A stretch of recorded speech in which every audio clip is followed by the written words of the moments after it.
Before you stands a cargo container, just one of many in the yard.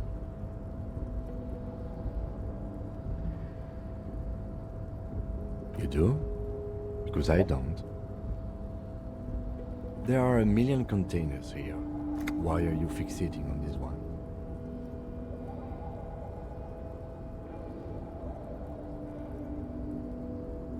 There may very well be, but we are not here to look for that.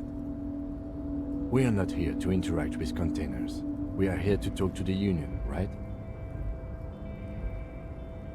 No reply. The knock produces a hollow ring of metal. Doesn't sound like there's anything inside the container. You attempt to turn the handle, to no avail. The doors seem to be mechanically locked. To your left, the lieutenant considers your actions with some puzzlement.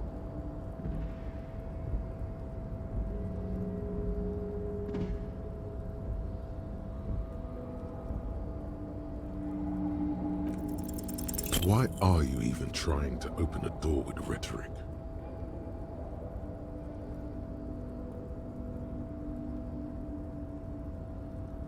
Why are you what? Now is not the time to get philosophical, detective.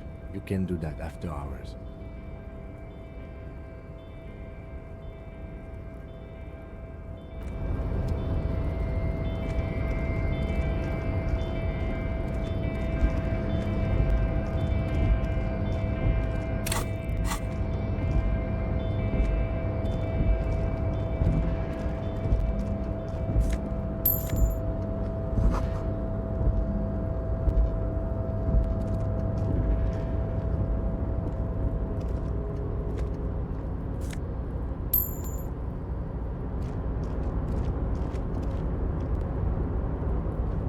Container, container, I'll turn you nice and red. Container, container, put the logos on. The lyrics to this container song are being made up as he goes along. The accent is so thick, it's impossible not to notice he's Ubi, from the vanishing peninsula of Ubisunt on Muindi.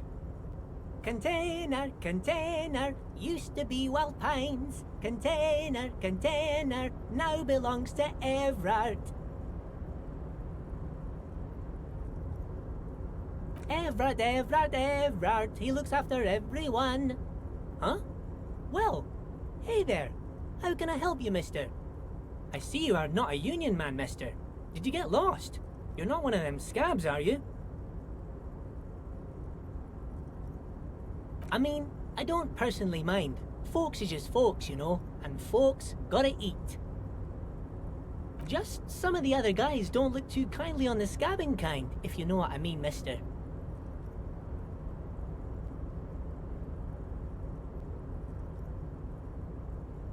Oh yes, born and raised in Arish, mister. Mum had to leave my dad after he got a bit violent. Took us here to the new world. I was about 10 then, too old to lose my accent then. People say us Ubis are up to all sorts of trouble with sheep and other animals and whatnot. I just want you to know there was never any of that where I come from. No sir, those are just nasty rumors. Thank you for clarifying that, sir. Oh, I'm just making some covers for them containers here. Yes I am, yes I am. So it's easier for the crane operators to spot them.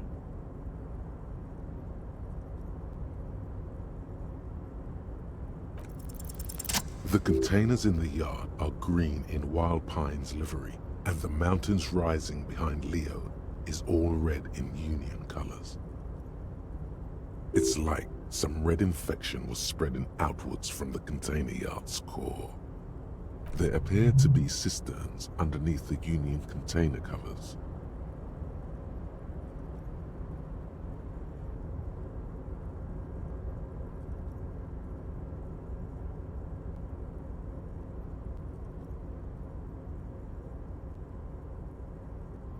No, not really. Mr. Everett doesn't tell me all the big things. Says I go and tell them to everyone.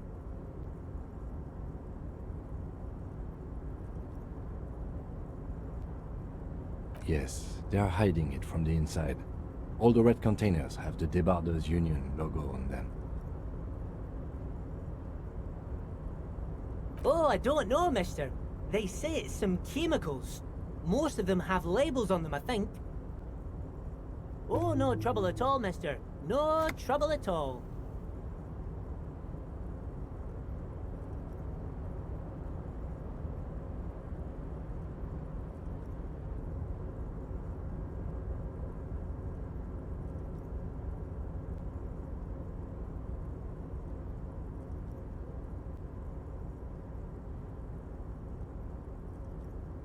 Oh, most of the guys are down at the gates, keeping the scabs from coming in. We're on a strike. The whole union is. You don't have to work when you're on strike. Ha! We haven't worked for 2 months now. So no one is working? Not everyone is down there, of course. Mr. Evrard is in his office, where he always is. And Jean-Luc is guarding the gate. But Titus and his boys got into some drunken trouble and Evrard sent them on a nice vacation. For a week or so.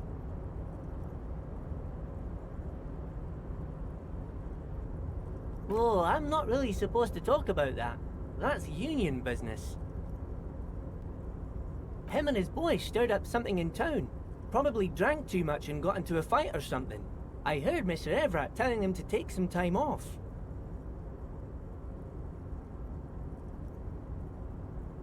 No, I don't think they killed anyone. Let's better talk about something else. Titus and his boys do good work. I don't want to get them in trouble over a little drinking.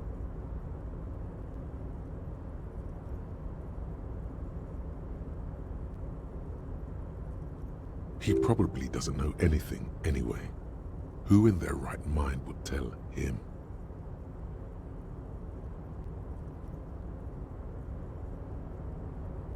Oh, that one. That should be empty as far as I know. Lots of containers here have nothing in them. They're just waiting to be loaded up. Told you. Oh, you want Mr. Evrard then? He's an awfully nice fellow, he is. Him and his brother are both nice fellows. They've lived their entire lives in this here neighborhood.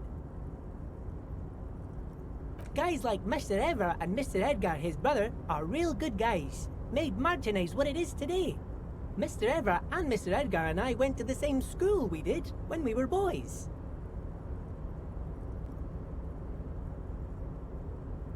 Oh, Mr. Evrard is where he always is. In his office, of course. Yes, yes. Everybody needs a job, and this is mine. I'm Leonard, by the way. Leonard Bellick. But everyone calls me, I'm like Mr. Everard's right-hand man when Mr. Edgar is out of town. And Mr. Edgar's right-hand man when Mr. Evrard is away. Actually, Miss Beaufort is the right-hand man, but she's a lady. Who is this, Miss Beaufort? A real pretty lady with a skin like those Douai Sucre candy bars my missus likes so much. Them are real nice to suckle on once the dinner is done and me and the missus sit down beside the radio. But I can't listen to the radio all the time. There's so much to do around here and I'm always busy keeping things running here. Yes I am, yes I am.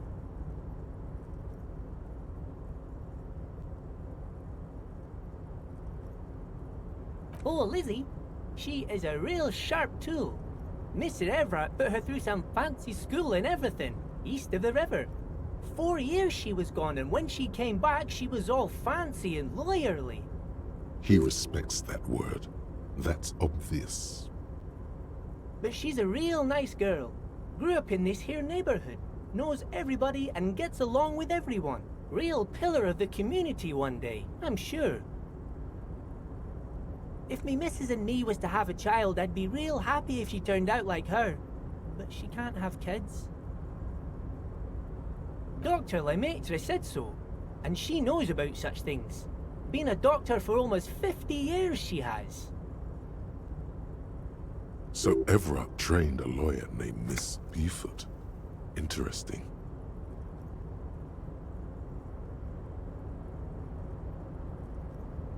Yes, this place really seems to run like clockwork. Keep it up, Leo. Well, thanks a lot. Coming from you, it means a lot, really. Sometimes I feel some of the guys don't really get how much I bust my ass for them here. But you guys are alright.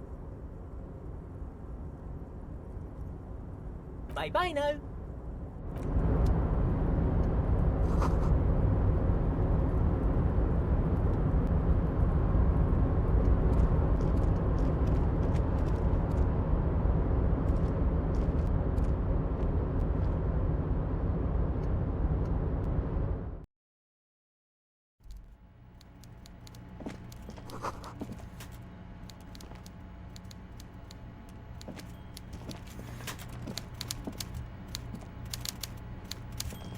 Yes?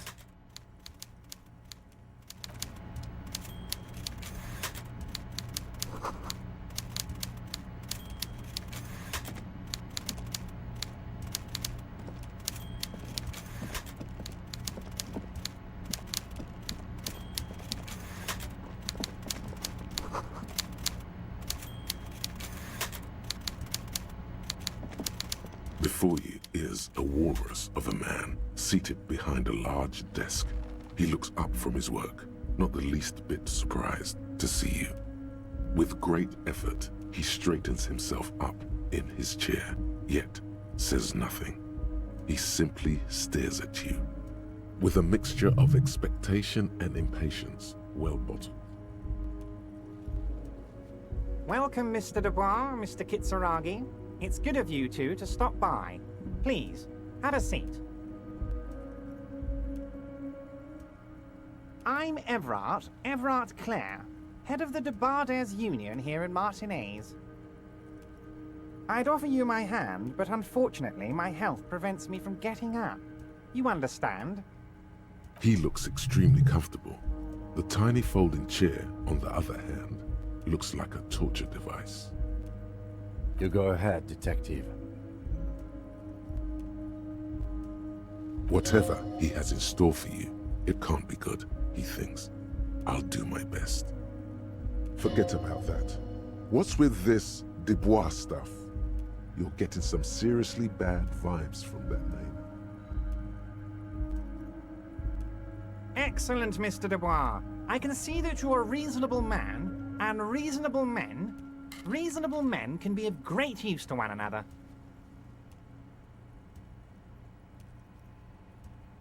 So tell me, how can the head of the Debarders Union help a representative of the Revachol Citizens Militia today?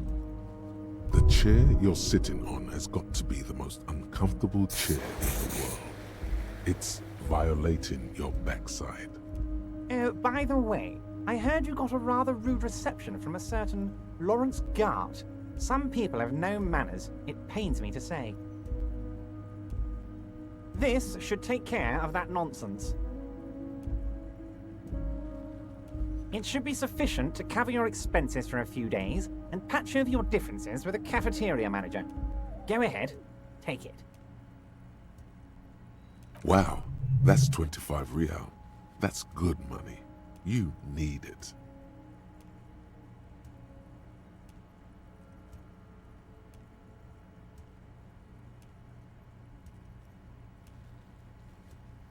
Don't mention it. But also don't forget it. I'm just kidding, of course. He's not.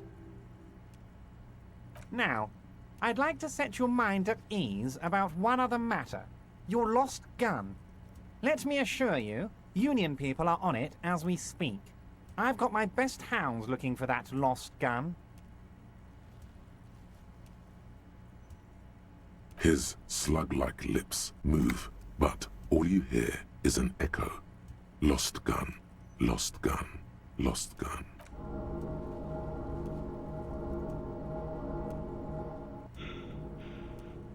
The world is swallowed by a black hole of fear. Only two words escape its gravitational pull. Lost and gun. When he said, "Don't worry," he actually meant, be very worried.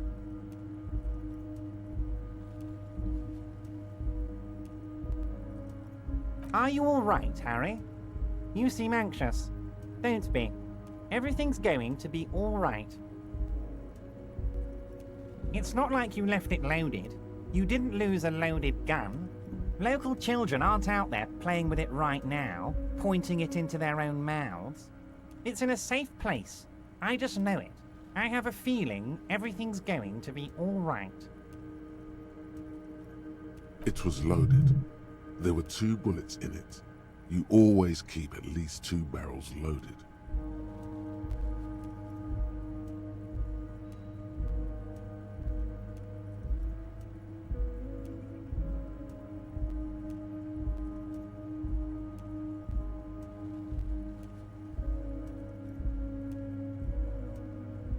Officer, we will deal with this later. We don't need Mr. Clare's help with this. I wouldn't be so sure about that.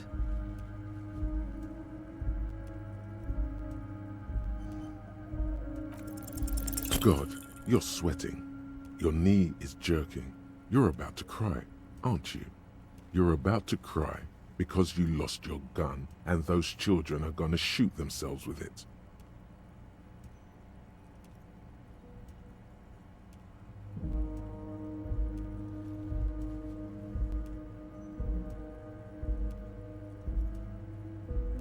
Mr. Dubois, you don't look so good.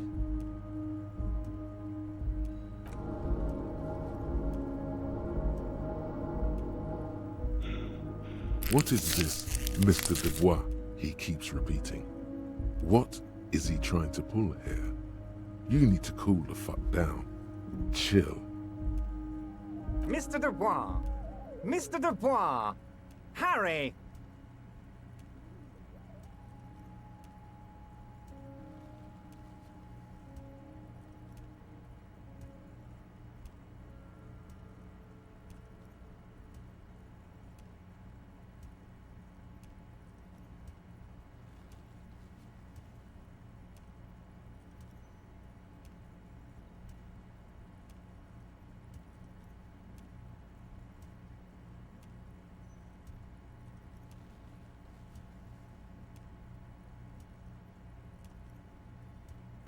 Mr. Dubois, are you okay?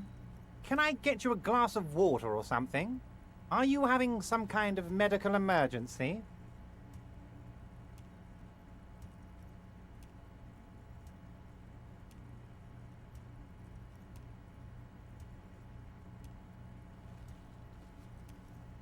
Maybe you could use your hands somehow, in a kind of throw-in motion, like you're throwing that Mr. Dubois act right back at him. He's Mr. Dubois.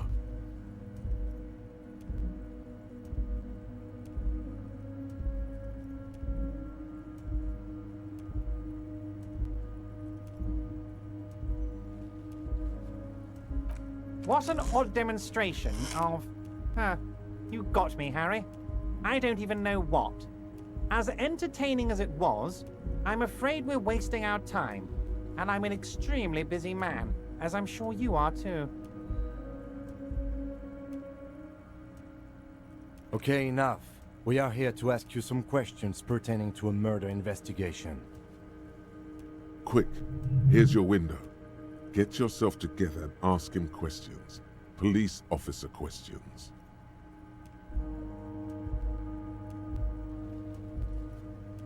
Oh, of course. That's your main thing here. That's why you're in Martinez. I know everything that goes on around here, and I would love to discuss it with you. I mean, it's no secret that the lynching is connected to the strike. So much to talk about.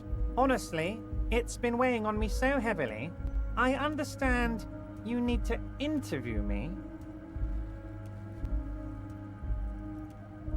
But there's a thing that's been keeping me up at night. I want to talk about the hanging. I mean, if we could just calmly talk, exchange information, we could blow this thing wide open. Yes, that sounds good. Let's do that.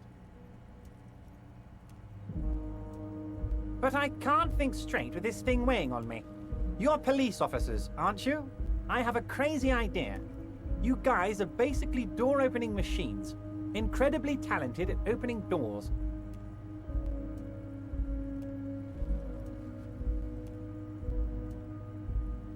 And And I'm sure you're going to open this one with flying colours, Harry. This really is very simple, and there's nothing shady about it. An excellent opportunity presents itself, sire. You could win the trust of the arch-liar, pretend to play into his hand. Then, should you wish, bend his efforts towards your own.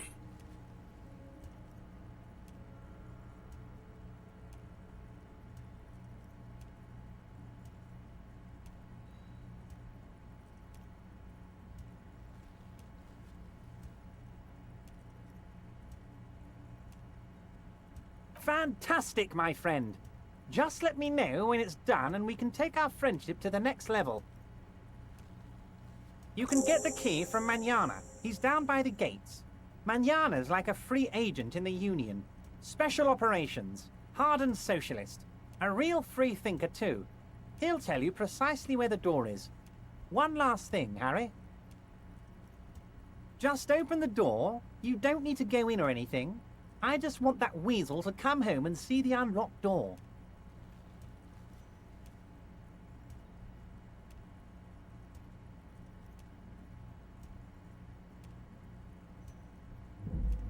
Harry, honestly, I'm just relieved you didn't get a hernia.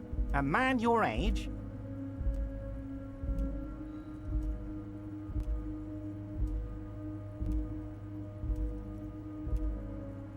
Yes, Harry. You are obviously in peak physical condition, and I salute both your initiative and your physical prowess. Very impressive, Harry. Very impressive. Anyway, I assure you, I am a very well-informed man. Information reaches me before I even get the chance to request it. My dear Harry, there are literally millions of containers in this harbor. I couldn't possibly remember what's in all of them.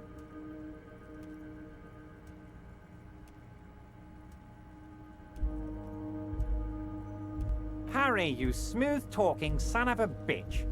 Time is a precious resource, and I don't have enough of it to count containers with you. Smooth talking. Maybe that's the way to go about opening the container. You should at least try convincing it.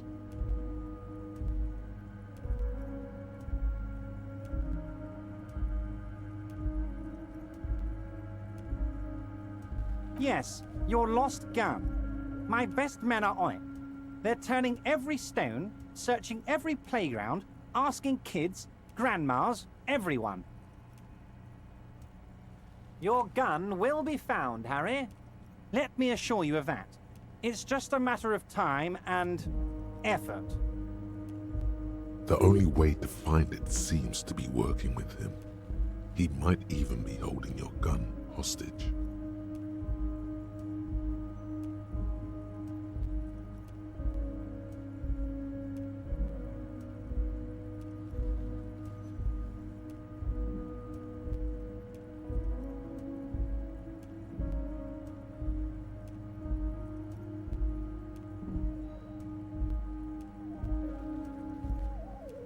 Who knows?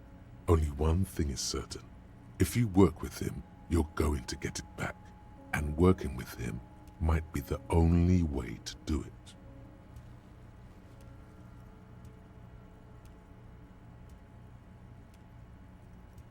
Damn it, Harry. That's exactly what it means. I'm only kidding, of course. Of course. I understand. We help you, you help us.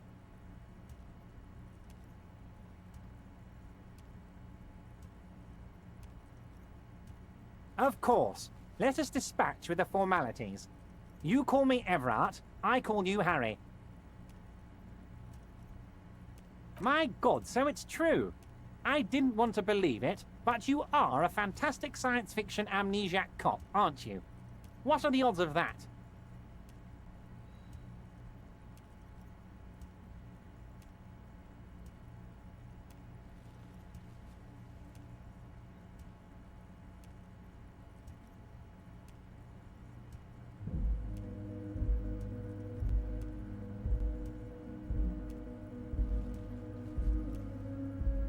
I think the odds of that are very low. It might be a good idea to hide your confusion. I mean, see what his game is first.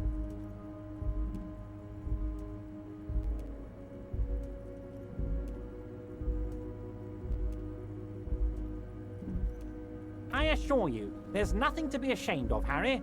You're among friends, and the good news is... I have a big fat folder on you, Harry. I'm sure you have a lot of questions to ask. Maybe I can help you out. I'm sure you had some concerns you thought I might be able to address. And you were probably right. I can. It's just a brown folder. You can't make out what's written on it. Are you trying to tell me you've gotten hold of some of our documents?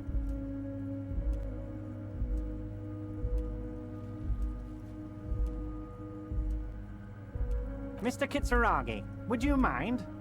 Me and Harry are talking about his lost identity right now. Don't just jump to the folder. That's not smart. Shows you're on the edge. Do some probing first.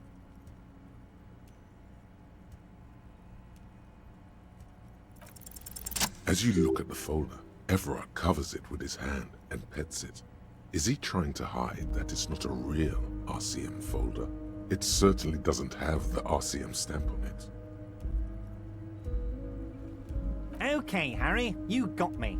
This is from the Census Bureau, not the RCM. Those Census Bureau people are absolutely corrupt. You should do something about them.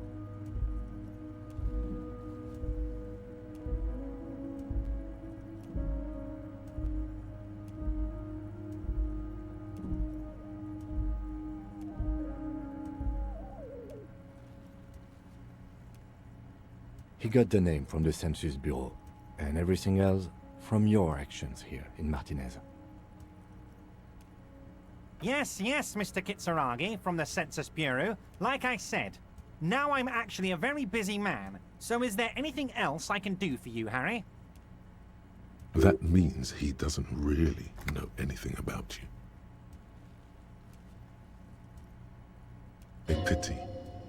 The mystery of you will have to remain a mystery for the time being.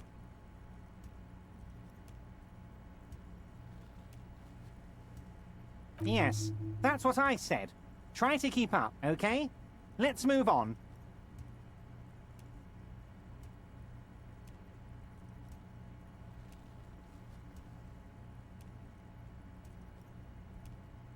Wait. You need this to get in and out through the gate.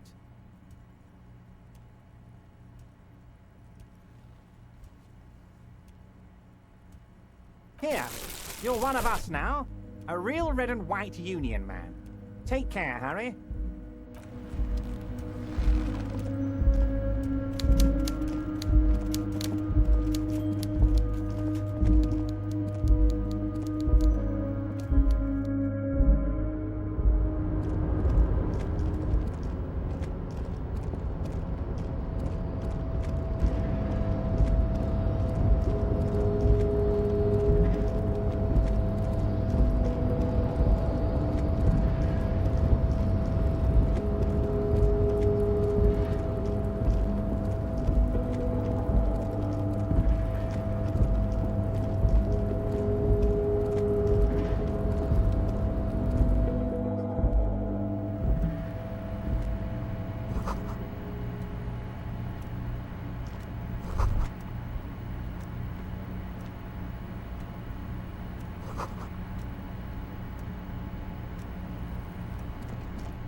On second glance, someone has forgotten to properly close one of the drawers. It's unfortunate for the Union to just leave their paperwork. The drawer opens smoothly. Inside is a well-organized selection of brown folders. Hundreds of documents containing logistical data. Two kinds of transactions stand out. Materials coming into Revachol from the outside world, from Muindi, Grad, and even Ilmara. And the same materials being handed over to companies inside Revachol. Kuron, Coal City, La Delta, and Jamrock are listed among the many districts where the imports are being sold. It's hard to make sense of this thicket of company names, dates, quantities, and percentages. You try to focus, but the lines are getting blurry.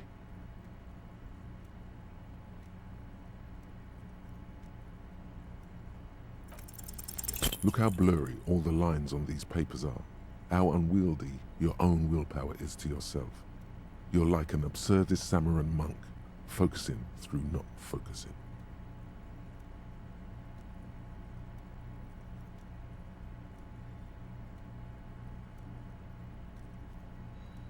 Hermeneutics was almost within your grasp, but now only vague letters float before your eyes. Less meaningful, but aesthetically more pleasing.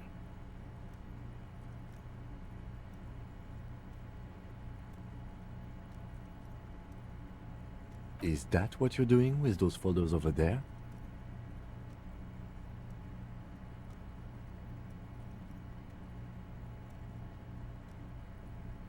Right. This is probably not relevant to our case. After all, we're not investigating an accounting mystery.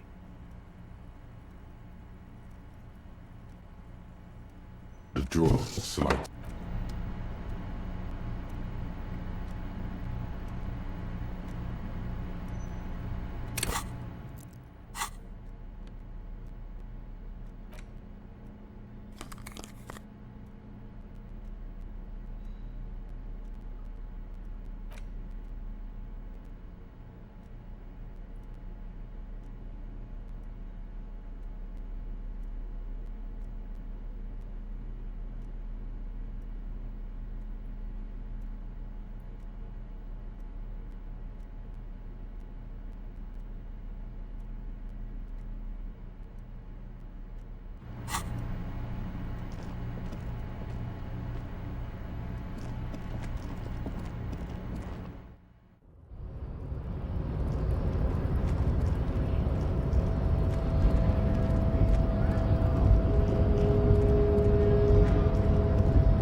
Nobody betrays your degeneracy.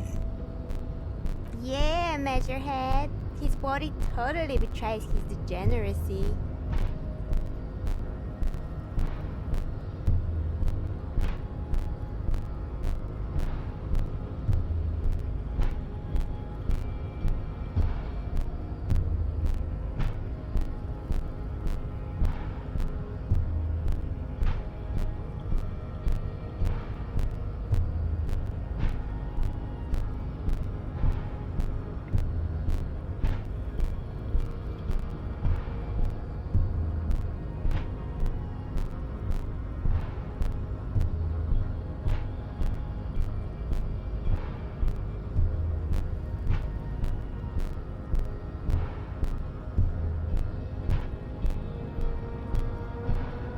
Are you admiring my morphophysiology? It must be frightening to stand in the shadow of this racial pinnacle. Be calm, I'm Sandwich. You are not in danger, because you are not a threat to me.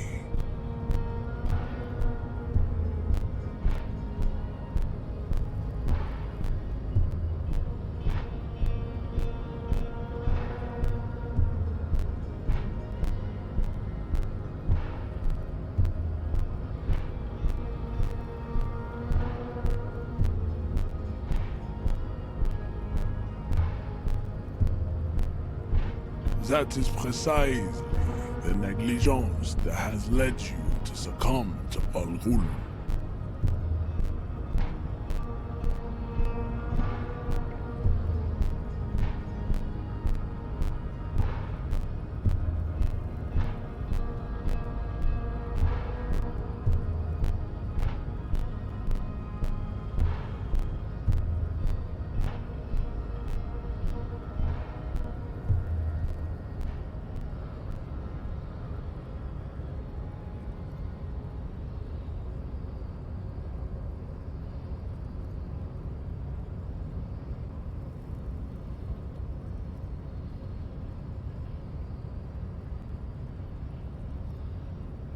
You reek of it.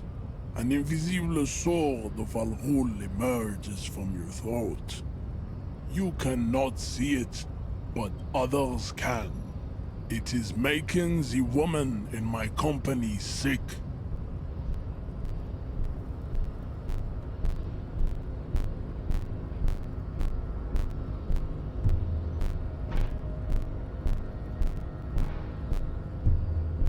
Your mouth moves, but the one who speaks is Al Ghul. You are but a vessel for the Ghul now. Very little of yourself remains. Occidental Haplogroup B4 is done giving orders around here. The influence of the ham sandwich race is waning.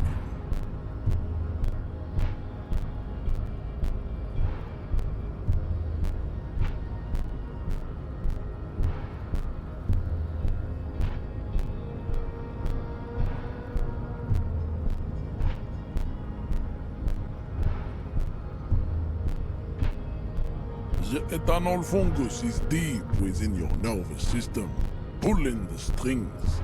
You are merely its pupa now. I see no hope for you or your kind.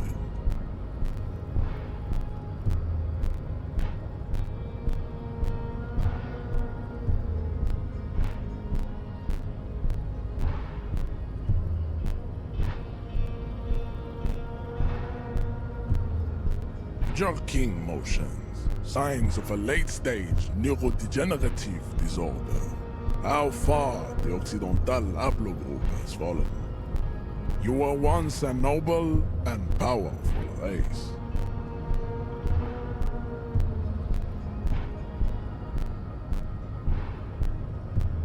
You gave the world eugenics, electricity, and powerful weapons of war like missiles and aerostatic aircraft. You made great gains in metallurgy, race theory, and statecraft. You dominated lesser cultures, like the deformed Hemians and the inexplicably potato-obsessed Khoikos. But now your ascent to the genetic summit has halted. You are obsessed with sadness and with frivolous pop culture. You will be superseded. Isn't that right, babe? It is, baby, yeah. You know it.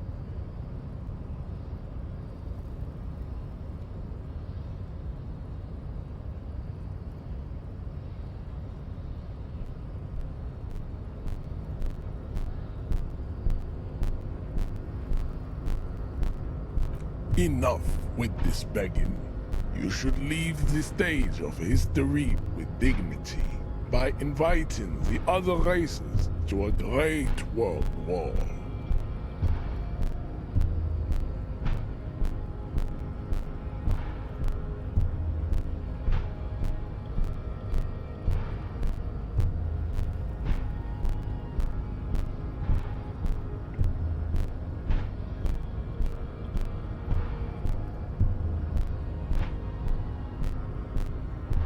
Bring your troops to the Seminine Islands and to Boogie Street, and we will pulverize you. When you are gone, we will build a museum for you.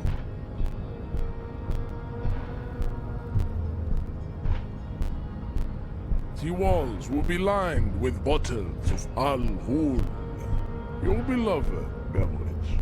Inside, we will store the odes to homosexuality you call art, and your microcephalic skulls. You could internalize Measurehead's race theory.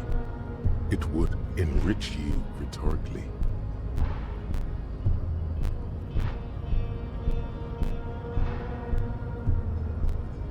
Well, not as such.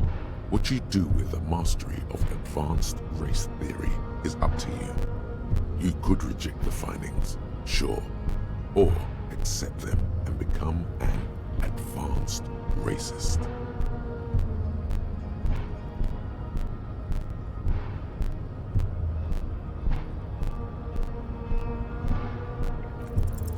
Ask what kind of races there are first. Classification is core to this stuff.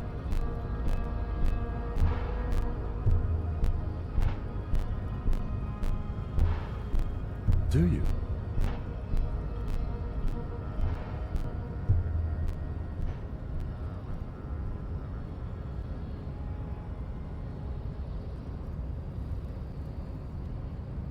What thing? We already got in the harbor. You just want to hear about races, don't you? You are obviously a liberal, Sailite. A polyculturalist. I can see it from your love of microtechnology and your sartorial choices. Do not deny your friend the truth you have denied yourself. There are 3 categories of race. Type A, the heroic races. Type B, the servile races. And the vile CF race cauldron of pederasty. Which one do you need an occasional?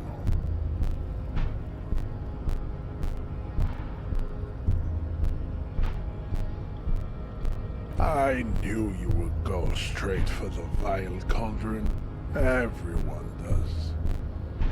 You need to first learn about Type A and B to appreciate the depravity of the chimeric races. Yeah, I mean, otherwise, it just won't make any sense. Yes, it would seem nonsensical. Those are the Simones, the Areopagite, and the Occidentals, excluding the Maun, of course. The Maun are riddled with eczema to the point where they find it impossible to smile. They are all lactose intolerant, a common result of inbreeding. A receding genetic pool has led the Maun on reprehensible street parades in Maun cities like Stadskanal and Vredefort, wearing wooden clogs on their feet and little green tassels on their hats. You know them by the names of their nation states. The Oranese, the Gotwaldians, and the Königsteiners. My people simply call them Maun. Mahun is a derogative term for First World people of Gotwaldian descent. They do not all have eczema. Also, people of Katla, like the Suru and the Uhu, are much more lactose intolerant. In some municipalities of Oranje, people do wear shoes made of wood to street parades. Green, orange, and even yellow tassels have also been seen on hats. The Maun are proof that you can have too much Occidental racial purity and tassel-centric culture. Inbreeding has led to a lactose-intolerant subrace whom no one can take seriously. Colorful tassels are, let's be honest, not a good sartorial choice for this century. You might want to avoid wooden clogs too. The Vespertines and Messenians of Vesper and Messina, the ancient Meteorans of Meteo by the golden Pisantic Sea, the Suren of Sur-la-Clé, and even the North Königsteiners, all have type A race propensities. The other large mondial civilization, the Mesk, are too yellow and oleaginous to count as a heroic race. True, they are violent and expansionist, but they have a glandular problem. Overproduction of sebum. Sebum is leaking into their brains, making them listen to El Mariachi music and eat toxic minced meat-based food, which in turn only produces more sebum.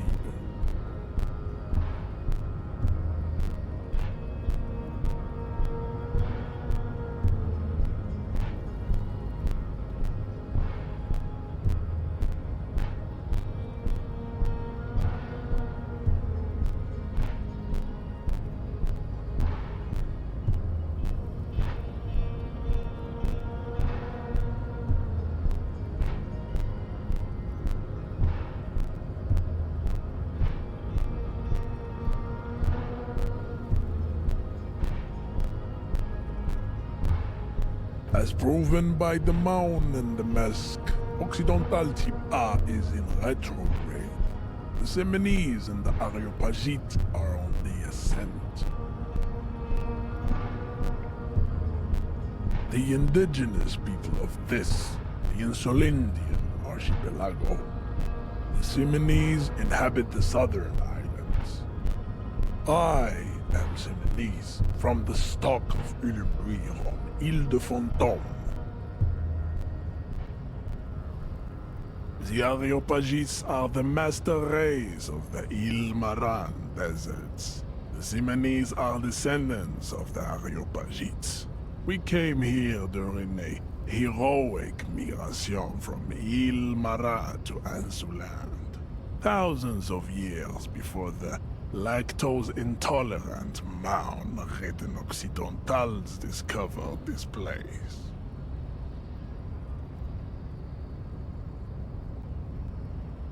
The Areopagites are sleek, long-headed. The Semenese are powerful, mesomorphic. The former is an immutable progenitor, unchanged since the Super Isola of Pericarnassus. Ancient brains rest in their slender skulls. The latter is perfected and adapting. Together they form the Simeno-Areopagite or Simeopagite superrace. That is all. There are no more Type A races in the world. Type B are the unheroic races, amorphous non-competitors of the great race. The Khoikos and the Vacholier, they are mud-colored people. The Khoikos of Grad, Yugo, Zhimsk, Shest et al. Are what you would call white, officer, in a suspect description.